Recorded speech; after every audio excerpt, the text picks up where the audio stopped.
Hey there guys, welcome back today to another video. In this video we're going to be looking at how I taught my grandmother to read and other stories by Sudha Murthy. Now you might remember Sudha Murthy from several of my other videos. She's my favorite author and I'm back with a new book written by her. So in this book, it's again, like Sudha Murthy always writes, focused on village life and real life stories. It's exactly similar to that. But before we jump into the video, I just wanted to clarify something. As you can see, it's raining all around me. So you must be asking how I accomplished this. Well, I have done this thanks to this beautiful tree, which you people are not planting enough. Guys, please go ahead and plant a tree. Team trees, go ahead. So in this video, we're going to be looking at this book, which has 188 pages of pure value for money. And this book includes all of Sudha Murthy's real life stories. So let's jump into a few story examples so that you get a basic gist of the book. Before that, I will also talk about what kind of stories Sudha Murthy has included. First of all, I would like to mention the part that Sudha Murthy always writes real life stories. And that's what makes her novels extraordinary. The reason for this and why I say this is because she writes stories which are real life, which she's actually experienced. And the thing that makes this actually interesting is her real life stories are so motivating, so interesting. You can't imagine like someone having such a beautiful encounter or an experience. I certainly can't. If you're someone who has had an experience somewhat like Sudha Murthy, make sure to drop a comment and tell me about it. So first of all, let's talk about a few stories. Now, the title of this book is How I Taught My Grandmother to Read. And that is the first story of this book and probably the most interesting, which I would like to talk to you guys about first of all. So it is about Sudha Murthy's grandmother. When Sudha Murthy was a kid, her grandmother did not know how to read. As you know, long time back in India, people would not receive proper education, especially girls. So she hadn't received an education, she hadn't gone to school, so she had no idea how to read. And every week, Sudha Murthy used to read a story out of a magazine to her. And one day, her grandmother started crying. Now, Sudha Murthy had never seen her grandmother cry. And obviously, it is a rain falling everywhere. And obviously, it's a big thing when your grandmother cries.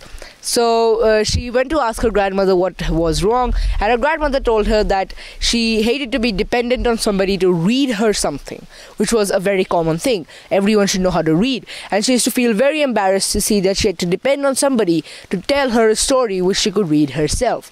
So she asked Sudha Murthy to teach her how to read. Now, Sudha Murthy every day she taught the alphabet, the Kannada alphabet, to her grandmother. That stop the rain.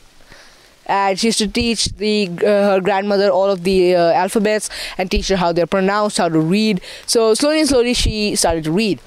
Now it was a day when Sudha Murthy decided to gift her grandmother a book. So she decided to buy the book, and on that day her grandmother touched her feet. Sudha Murthy's grandmother touched Sudha Murthy's feet, and she was shocked. Usually it is the young children who pay respect to the elders, but the situation was reversed. So Sudha Murthy asked her grandmother, and she said that I was only paying respect to my teacher. It is a very valuable life lesson that no matter who is teaching you, anyone can be a teacher. You can learn from anyone, and you have to respect someone who has taught you something. So Sudha Murthy in turn paid respect to her grandmother and then handed her the book. And Sudha Murthy knew she had succeeded when she opened the book, read the title and read the author. So that was when Sudha Murthy knew that her grandmother had succeeded in learning how to read. Second story I wanted to discuss with you is a little bit of much more, real life story, quite not from very long ago. If you don't know who APJ Abdul Kalam was, he was a president of India and arguably one of the best presidents we have had. So he and Sudha Murthy were close friends before he became the president.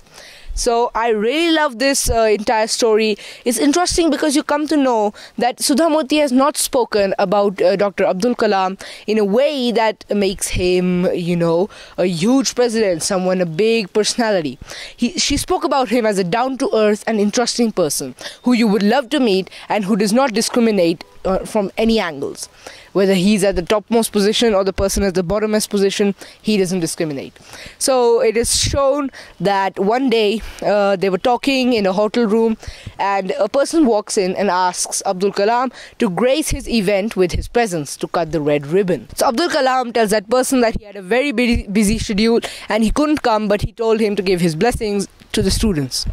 So the person asked if they could have a photograph with Abdul Kalam when he's presenting him a scarf. So he presented him the scarf, and right after the photograph was clicked, he took away the scarf. Now Sudha Murthy said that she couldn't handle her anger at this point, because the scarf was supposed to be a gift, and the person took it away.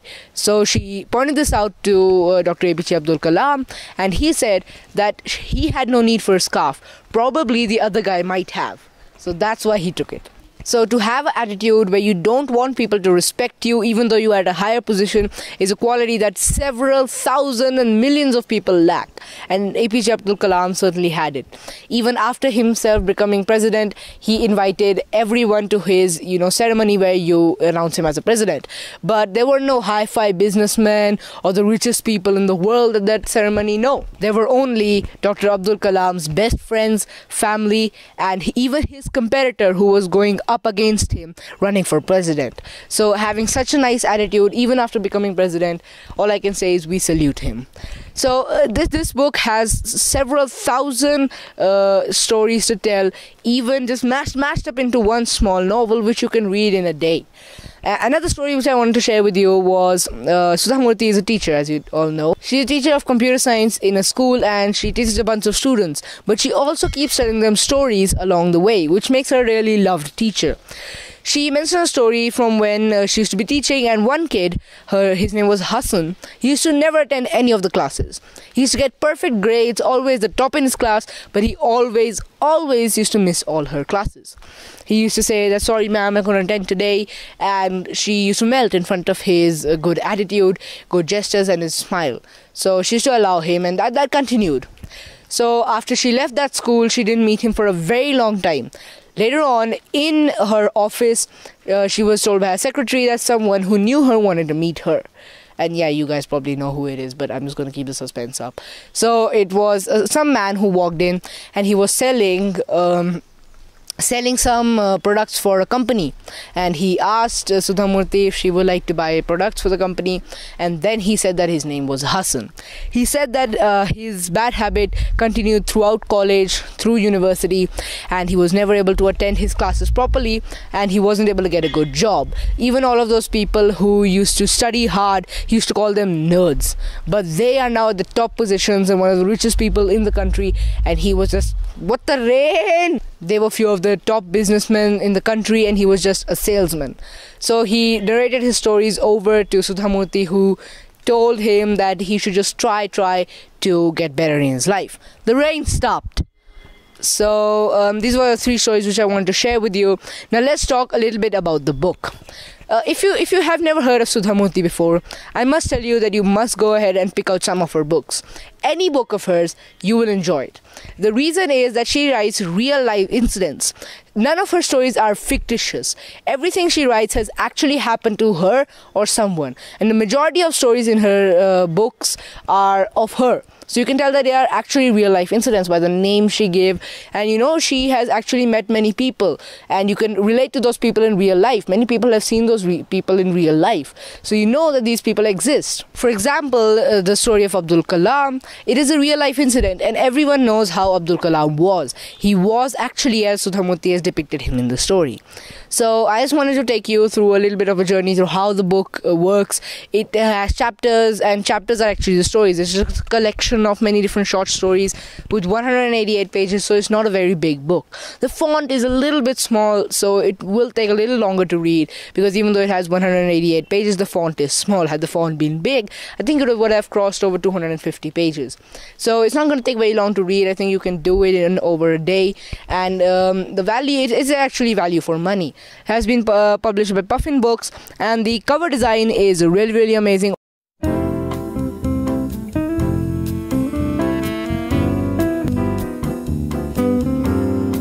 over 2 lakh copies have been sold. I would say that this cover design actually depicts the first story very nicely.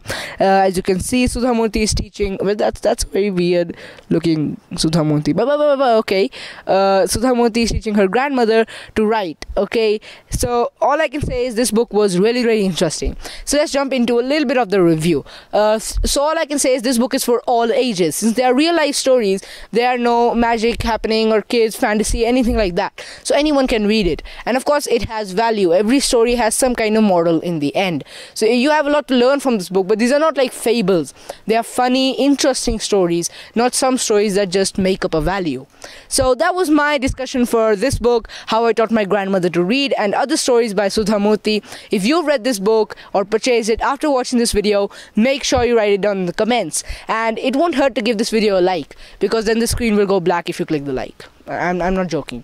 And also make sure you subscribe for more content related to books, so that you know which books are set for you. So thank you so much for watching this video, and I'm going to see you in the next video.